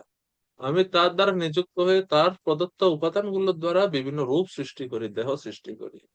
শ্রীমদ্ ভাগবতমে এই অধ্যায়ে ষষ্ঠ অধ্যায়ে, দ্বিতীয় স্কন্ধের ষষ্ঠ অধ্যায়ের 32 নম্বর শ্লোকে আমরা আগে যে শ্লোকটা পড়লাম 11 নম্বর, 11 নম্বরের অনুরূপ প্রায় প্রায় সেম অর্থযুক্ত। সেখানে বলছেন যে ব্রহ্মাজি নিজে বলছেন, সৃজামি তন্নিযুক্তোহম হরো হরতি তদ্বশঃ বিশ্বম পুরুষ রূপেণ পরিপাতি ত্রিশক্তিদৃক। 2:32 শ্রীমদ্ ভাগবতমে ব্রহ্মাজি বলছেন, সৃজামি তন্নিযুক্ত হম, আমি যে সৃষ্টি করছি তার দ্বারা নিযুক্ত হয়ে তিনি আমাকে অ্যাপয়েন্ট করছেন এই জায়গাতে, আমাকে নিযুক্ত করছেন সৃষ্টিকার্যে। আমি মূল সৃষ্টিকর্তা না, ওনার দ্বারা নিয়োজিত হয়ে আমি সৃষ্টি করছি। ধ্বংস কার্য করতেছে হর, তার দ্বারা, তার বশে, তার কথার অধীনে থেকে। হর হরতি, হরতি মানে জগৎ বিনাশ করেন, তদ্বশঃ তার ইচ্ছায়। বিশ্বম পুরুষ রূপেণ পরিপাতি ত্রিশক্তিদৃক, এবং তিনি নিজে বিশ্বকে পালন করছেন তার শক্তি সমূহের দ্বারা। ব্রহ্মা বিষ্ণু হর এই সৃষ্টি আদি ঈশ্বর, তিনি আজ্ঞাকারী কৃষ্ণের, কৃষ্ণ অধীশ্বর। চৈতন্য চরিতামৃতে বলছে তিনি আজ্ঞাকারী কৃষ্ণের, তারা যে কৃষ্ণের আজ্ঞা পালনকারী, কৃষ্ণ হচ্ছেন অধীশ্বর। তো এইভাবে অন্যান্য শাস্ত্রেও পরমেশ্বর ভগবান যে সৃষ্টিকর্তা, আদি সৃষ্টিকর্তা তা বলা হচ্ছে। তো এখন 12 নম্বর শ্লোক যেটা এখন আমরা পড়লাম, সেখানে তিনি ভগবানের উদ্দেশ্যে প্রণাম নিবেদন করছেন যে ভাই হায় ভগবানের মায়া কত শক্তিশালী। তো মায়া যেহেতু ভগবানের শক্তি, এই জন্য তিনি ভগবানকে প্রণাম করছেন। মায়ার বৈশিষ্ট্য এখানে বলা হয়েছে, ইয়ান মায়া দুর্জয়া, যার দুর্জয়া বা দূরতিক্রমণীয়া মায়ার কারণে মাম বদন্তি জগৎগুরু, মোহিত হয়ে মানুষেরা আমাকে জগৎগুরু বা পরমেশ্বর বলে মনে করে। সেই পরমেশ্বর ভগবান বাসুদেবকে আমি প্রণাম নিবেদন করি। প্রণাম নিবেদন করার অর্থ হচ্ছে, হে ভগবান এই মায়াকে আমার থেকে দূরে রাখি, আমি যেন এই মায়ার দ্বারা প্রভাবিত না হয়। কেননা গীতার সিদ্ধান্ত আছে, মামেবা ইয়ে প্রপদ্যন্তে মায়ামেদং স্তরন্তে। এই জন্য তিনি আগে ভাগে প্রপত্তি নিচ্ছেন ব্রহ্মাজি, আমি যেন মায়ার দ্বারা মোহিত না হই, আমি যেন কখনো নিজেকে স্রষ্টা বলে মনে না করি, আমি যেন কখনো অহংকারের দ্বারা প্রভাবিত না হই। ব্রহ্মাজি প্রার্থনা এগুলো করবেন।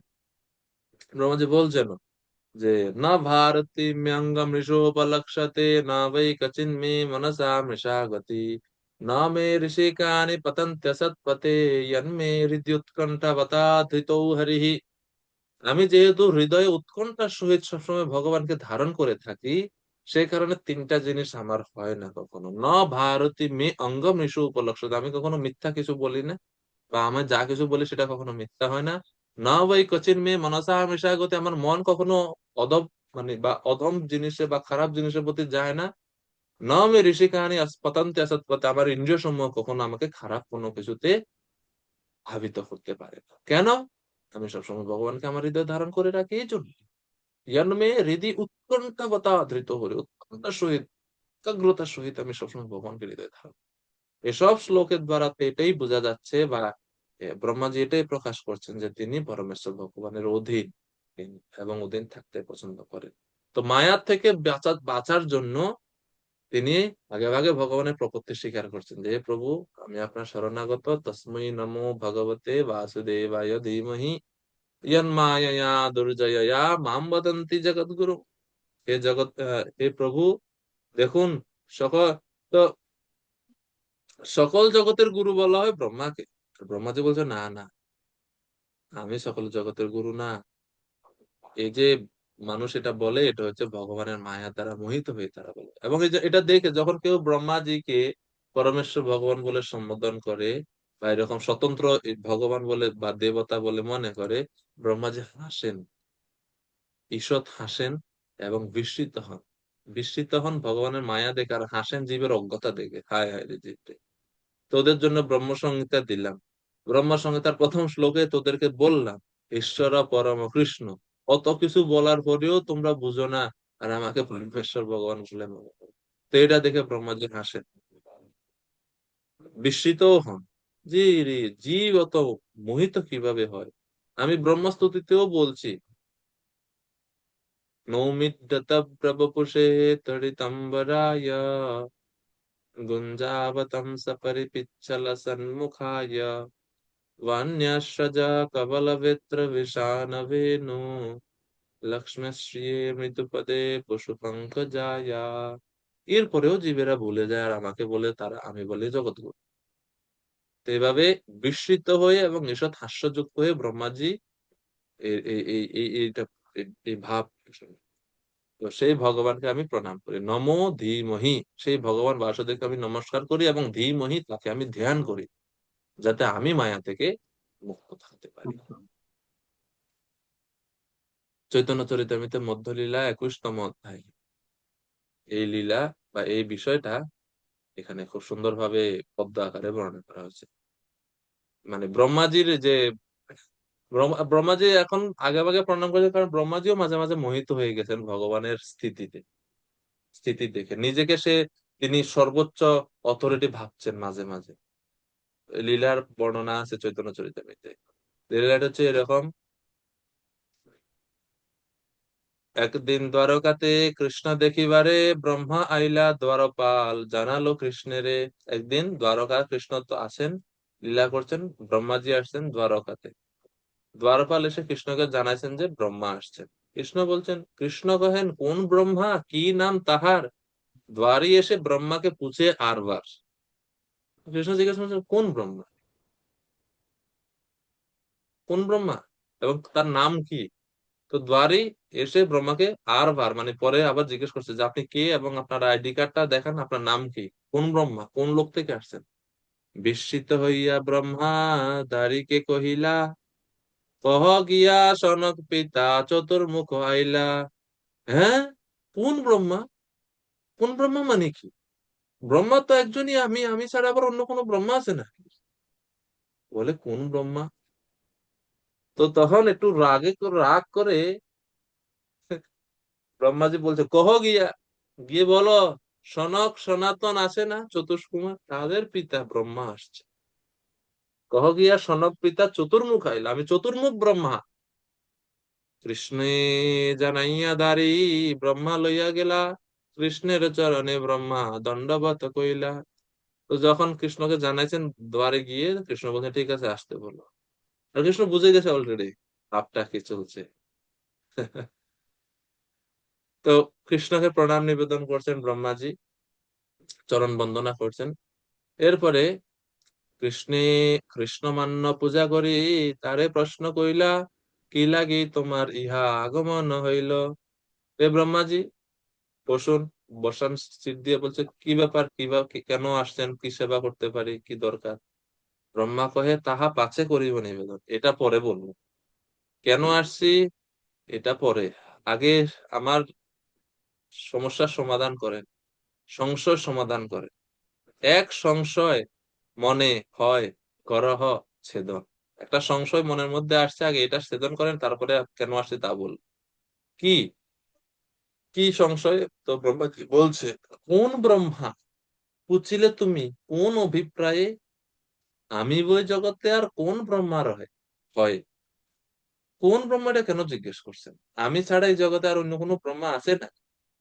শুনি হাসি কৃষ্ণ তবে করিলেন ধ্যানে, অসংখ্য ব্রহ্মার গণ আইল ততক্ষণে। এটা শুনে কৃষ্ণ মুচকি হাসছেন। ওই যে ও আচ্ছা, আপনি একমাত্র ব্রহ্মা, আর কোনো ব্রহ্মা নাই বুঝি? তো তখন ভগবান ধ্যানে সমস্ত ব্রহ্মাকে আহ্বান করে। সমস্ত এই আহ্বান সাথে সাথে সমস্ত ব্রহ্মার গণ সব আসছেন। কারা কারা আসছেন? 10, 20, শত সহস্র যুত লক্ষ বদন, কোটি অর্বুদ মুখ কারো না যায় গণন। এত এত মুখওয়ালা ব্রহ্মা আসছে যে গণে শেষ করা যান না, কোটি মুখওয়ালা ব্রহ্মা। আরে বাপরে! রুদ্রগণ আইলা লক্ষ কোটি বদন, ইন্দ্রগণ আইলা লক্ষ কোটি নয়ন, দেখি চতুর্মুখ ব্রহ্মা ফাপর হইলা, হস্তিগণ মধ্যে যেন মশক রহিলা।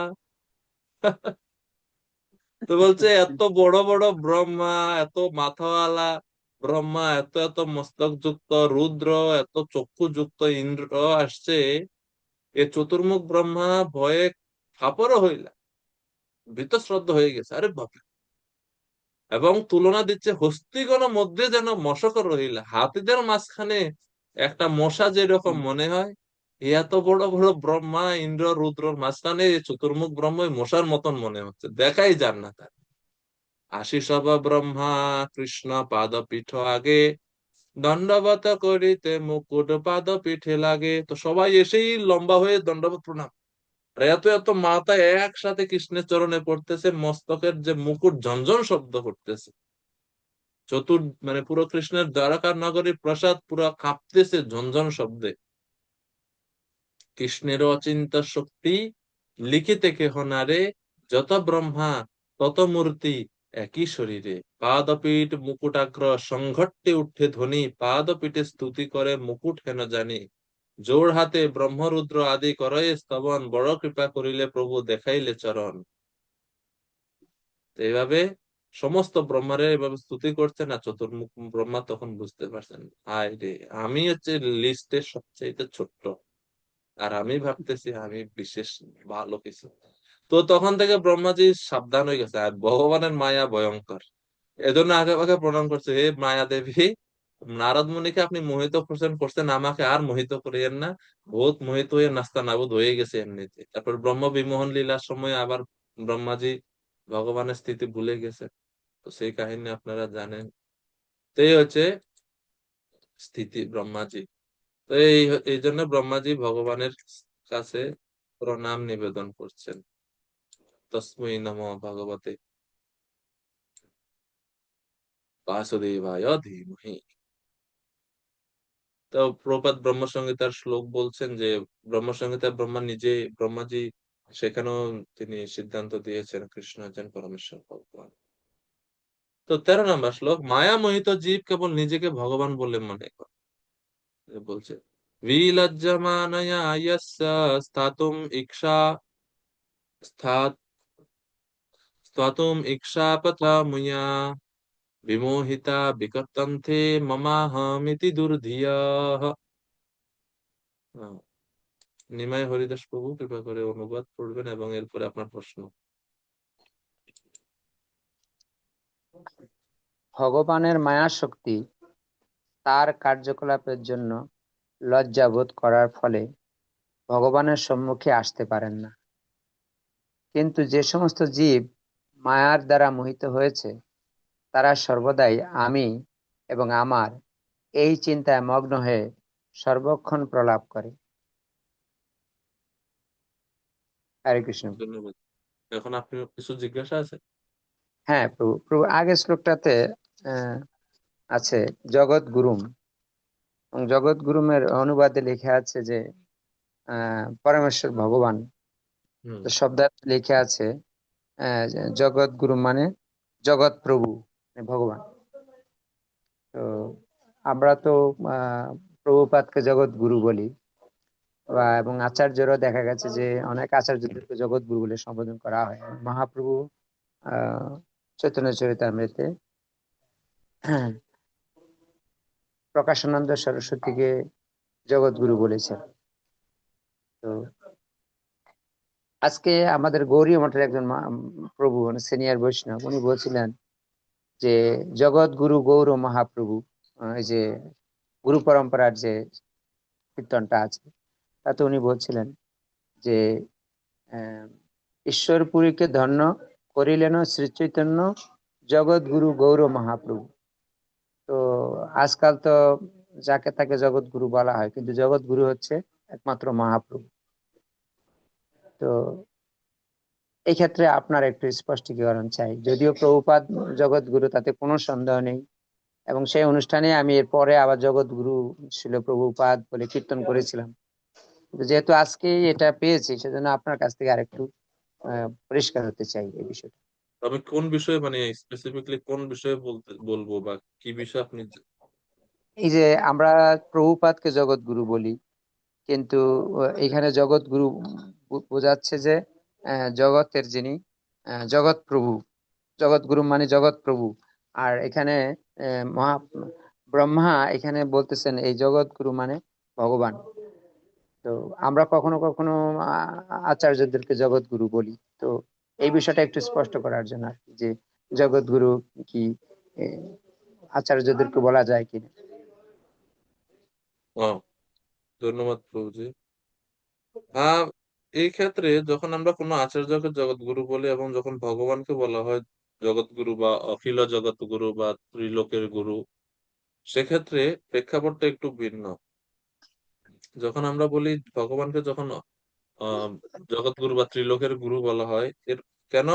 কেননা পরমেশ্বর ভগবানই সবাইকে বৈদিক জ্ঞান প্রদান করেন। তো গুরু মানে যিনি শিক্ষা প্রদান করেন, কর্তৃ যিনি শিখান, যিনি শিক্ষা দান করেন। তো ভগবান শ্রীকৃষ্ণই প্রথম ব্রহ্মাকে বৈদিক জ্ঞান দান করেন এবং এইভাবে এই বেদের জ্ঞান বা এই গুরু পরম্পরা ভগবান থেকে প্রকাশিত হয়েছে। এই জন্য তিনি হচ্ছেন আদি গুরু, বা এই জন্য ওনাকে বলা হয় ত্রিলোকের গুরু।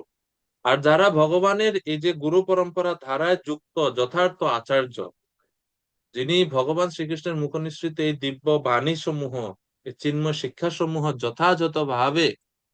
যথাযথ মনোভাবে এবং যথাযথভাবে পরম্পরা ধারায় থেকে জীব উদ্ধারের জন্য প্রচার করে যান ভগবানের ইচ্ছা অনুযায়ী, তাকেও আমরা জগৎগুরু বলতে পারি, যেরকম শ্রীল প্রভুপাদ এবং আমাদের সমস্ত আচার্যগণ।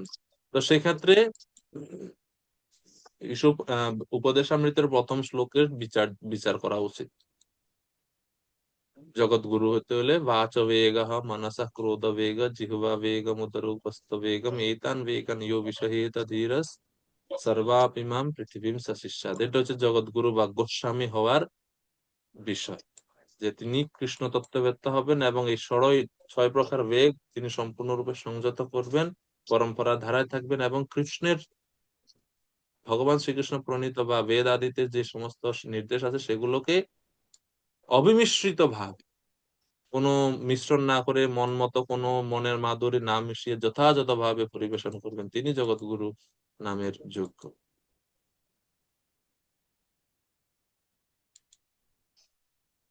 ধন্যবাদ প্রভু। হরে কৃষ্ণ। তো 13 নম্বর শ্লোকে বলছে যে ব্রহ্মাজি বলছেন যে ভগবানের মায়া শক্তি, যিনি জীবদেরকে ভগবান থেকে বিমুখ করে দেয় বা ভগবানকে ভুলিয়ে তাদের উপরে একটা আবরণ সৃষ্টি করে দেয়, সেই মায়াদেবী স্থিতিটা বলছে মায়াদেবী বিলজ্জ মানয়া। তিনি লজ্জিত ব্যক্তির মতো সবসময় ভগবানের পিছে পিছে থাকে। বিলজ্জ মায়া, এটা হচ্ছে মায়ার বিশেষণ শব্দ। এর থেকে বোঝা যায় যে মায়া জীবকে যখন সম্মোহন করেন বা মোহিত করেন, এই কর্মটা, যে এই কাজটা মায়াদেবী পছন্দ করেন না, বা মায়াদেবী এটা তো মানে প্রসন্ন চিত্তে এই কাজটা করেন না। তিনি দুঃখিত হন বা তিনি লজ্জা পান যে হায় হায়, আমার প্রভু ভগবান, তার থেকে আমি জীবদেরকে দূর নেওয়ার জন্য বা তাকে আমি ভুলিয়ে দিচ্ছি, মোহিত করছি চিত্তের জগতে, এটার জন্য তিনি লজ্জিত হন। যে এই যে মায়ার যে জীব সম্মোহন কর্ম, এটা ভগবানের রুচিকর নয়। মায়া এটা জানেন যে এটা ভগবান পছন্দ করেন না। জীব যেমন কৃষ্ণ হতে মায়াতে অভিনিবিষ্ট হয়, তেমনি ঈশ হতে বহির্মুখ হয় মায়া দেবী। এই যে বিপরীত স্মৃতি এবং ভয় উপস্থিত হয়, মায়া দেবী এটা পছন্দ করেন, এই জন্য বলছে বিলজ্জমান। তো মায়া দেবী তিনি কৃষ্ণের দাসী। দাসী কর্তব্য কর্ম যে সে প্রভুর বিমুখ জনগণকে দুঃখ প্রদান করে। তো এইসব বৈমুখ্যের দ্বারা আবৃত জীবকে মায়া আবৃত করে, ঘটের দ্বারা আবৃত দ্বীপকে অন্ধকার যেমন সম্যক রূপে আবৃত করে, সেই রূপ মায়া বদ্ধজীবদের সমস্ত চিন্ময় জ্ঞানকে বা চিন্ময় স্থিতিকে ভুলিয়ে দেয়। এজন্য মায়াদেবী নিজের এই কাজের কারণে নিজের লজ্জিত অনুভব করে। তো সেটাই ব্রহ্মাজি বলছেন যে ভগবানের মায়া এতই শক্তিশালী, বিলজ্জ মানয়া স্থাতুম ইচ্ছাপথেয়। ভগবানের সম্মুখে আসে না কখন, কিন্তু যে সমস্ত জীব মায়ার দ্বারা মোহিত তারা সর্বদা এই মায়া দ্বারা বিমোহিতা যারা, বিমোহিতা বিকত্যন্তে মমাহম ইতি দুর্ধিয়, তারা মম এবং অহম, আমি আমার এই চিন্তায় মগ্ন হয়ে সর্বক্ষণ প্রলাপ। আমি আমার মানে হচ্ছে ভেদ দৃষ্টি, আমি এবং আমার যা তাই, অন্যের কিছু আমার না। এটা হচ্ছে ভেদ দৃষ্টির শুরু এবং এটা হচ্ছে মায়ার কাজ। তো প্রভুপাদ বলছেন দুর্জয়া, মোহিনী শক্তি বা তৃতীয়া শক্তি, অজ্ঞানের প্রতিনিধিত্ব করে যে তিনি ভগবানের সম্মুখে হওয়ার ক্ষমতা নেই, তিনি সবসময় ভগবানের অধীন বা ভগবানের পিছনে থাকে। এজন্য যারাই ধর্মের বিপরীত কার্য করে তারাই ধর্মের পিছনে থাকে, অধর্ম বা মায়া দ্বারা তারা মোহিত হয়। ব্রহ্মাজি যখন সৃষ্টি করেন, ব্রহ্মার পিঠ থেকে অধর্মের উৎপত্তি, ব্রহ্মাজির পিঠ থেকে অধর্মের উৎপত্তি, পরে তৃতীয় স্কন্ধে আরো বর্ণনা আসবে এগুলো।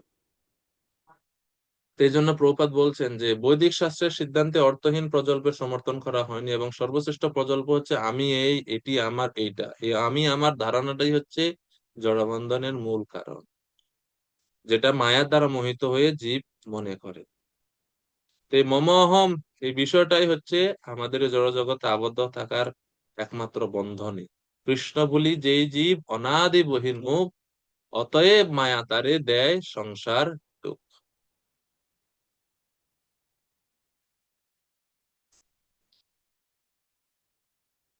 তো মায়া দেবী কাজ করেন কিন্তু লজ্জিত হয়ে তিনি এই কাজটা করেন, যে আয় হায় আমি ভগবান থেকে জীবদেরকে বিপরীত দিকে নিয়ে যাচ্ছি বা ধাবিত করছি। এরপরে এখন শ্লোক নাম্বার 14 থেকে 16 পর্যন্ত ব্রহ্মাজি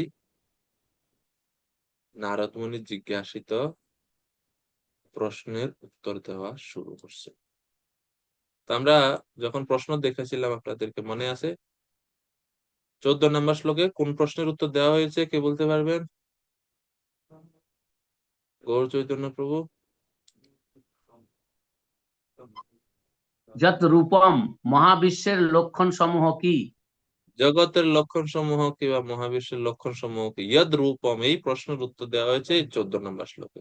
তো 13 পর্যন্ত ব্রহ্মাজি ভগবানের যে position, supreme position, superior position, নিজের ব্রহ্মার থেকেও যে ভগবান যে ঊর্ধ্বে, সেটা তিনি প্রতিষ্ঠা করলেন। প্রতিষ্ঠা করার পরে এখন নারদ মুনির সংশয় নাশ করলেন, এখন প্রশ্নের উত্তর দেওয়া শুরু করছেন। প্রথম প্রশ্ন, ইয়দ রূপম, জগতের লক্ষণ কি? The symptom of the universe, জগতের লক্ষণ কি, তার উত্তর 14 নম্বর শ্লোকে দিচ্ছে। এই 14 নম্বর শ্লোক অবশ্যই আপনাদের মুখস্থ করতে হবে, কেননা যদি কালকে আমরা বা আগামী ক্লাসে আমরা যখন পড়বো সৃষ্টির, তখন এই শ্লোকটা লাগবে। দ্রব্যম কর্মশ্চ কালশ্চ স্বভাবো জীব এব চ বাসুদেবাৎ পরো ব্রহ্মণ না চান্য অর্থস্তি তত্ত্বতঃ।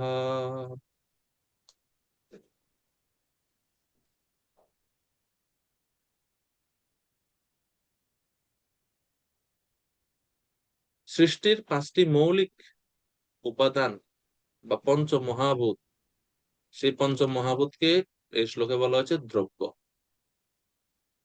এরপর হচ্ছে কর্ম। কর্ম কি?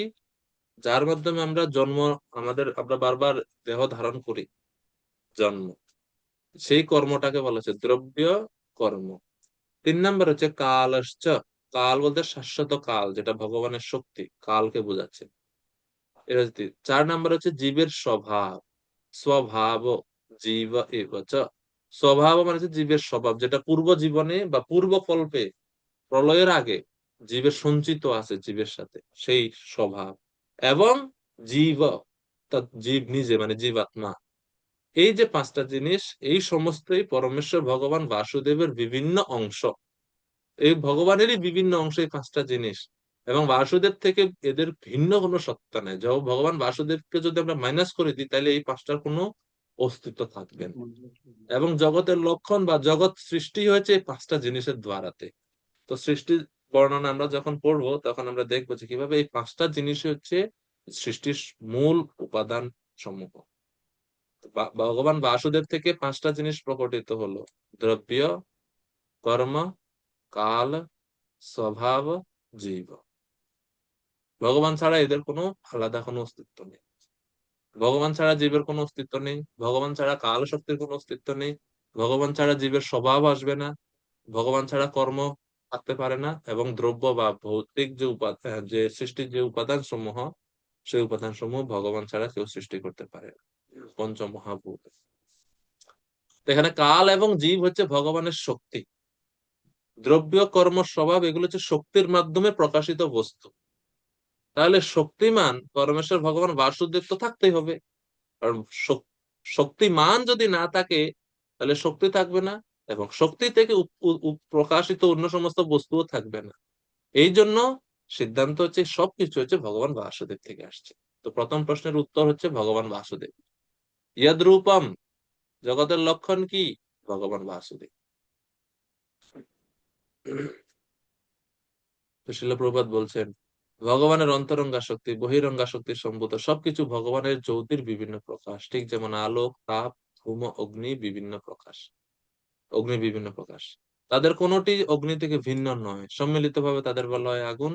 তেমনি সমগ্র বিস্ময়কর প্রকাশ এবং বাসুদেবের দেহ নির্গত রস্যচ্ছটা তার নির্বিশেষ অভিব্যক্তি, কিন্তু তিনি উপরোক্ত সমস্ত জড় উপাদানগুলোর ধারণার অতীত, যা সচ্চিদানন্দ বিগ্রহ নামক চিন্ময় স্বরূপে নিত্য বিরাজমান। তো এইভাবে 14 নম্বর শ্লোকে প্রথম প্রশ্নের উত্তর দিলেন, যদ রূপম।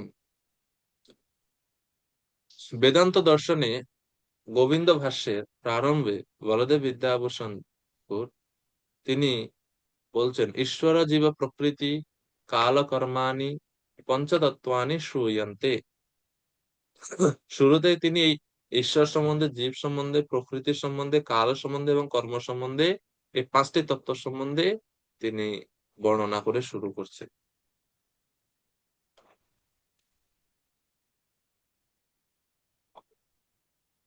এরপরে দ্বিতীয় স্কন্ধের 10ম অধ্যায়ের 12 নম্বর শ্লোক।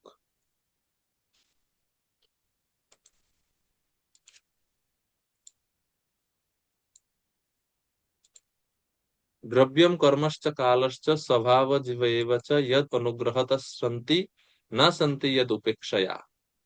অর্থাৎ এই শ্লোক 14 নম্বর শ্লোক এবং 2, 10, 12 প্রায় একই রকম শ্লোক। এই জন্য ওই শ্লোক নাম্বারটা আপনি লিখে রাখতে পারেন। এবং এই 5টি তত্ত্ব সম্বন্ধে পরমাত্মা সন্দর্ভে 53 নম্বর অনুচ্ছেদে বা সূত্রে জীব গোস্বামী বর্ণনা করে বলছেন আরো বিস্তারিত। তো সেটা আপনারা রেফারেন্স হিসেবে রাখতে পারেন। কালো দৈবম কর্ম জীব স্বভাব দ্রব্য ক্ষেত্রম প্রাণ আত্মবিকারः তৎসমস্ত বীজরোহ প্রবাহ তন্ময়েশ তন্নিষেধম প্রপদ্যে। এরকম জীব গোস্বামী পরমাত্মা সন্দর্ভে ব্যাখ্যা করছেন। জগৎ সৃষ্টির মূল কারণ হচ্ছে এই 5টা জিনিস। তো আপনাদের আগামী ক্লাসের এই শ্লোক মুখস্থ থাকবে এই শ্লোকটা, দ্রব্যম কর্মশ্চ কালশ্চ স্বভাব জীবে বাসুদেবাৎ পরব্রহ্ম নচন্নর্থস্থিতি তত্ত্বতা। কারণ এটা শিখলে 2, 10, 12 শিখে হয়ে যাবে, একই রকম শ্লোক। পরের লাইন খালি ভিন্ন, প্রথম লাইনে একই। ঠিক আছে, তো আজকে আমরা এই 14 মানে প্রথম উত্তরটাই আমরা পর্যন্ত রাখি। আগামী ক্লাসে আমরা 15 থেকে পরের অংশ পড়বো। তা অনুরোধ থাকবে যে আপনারা পুরো পরের অধ্যায়, মানে অধ্যায়ের পরের যে শ্লোকগুলো 15 থেকে সামনের যেগুলা শ্লোক ভালো করে তাৎপর্য সহ একটু পড়বেন, তাহলে আলোচনা করতে গেলে একটু সুবিধা হবে আমাদের। ঠিক আছে।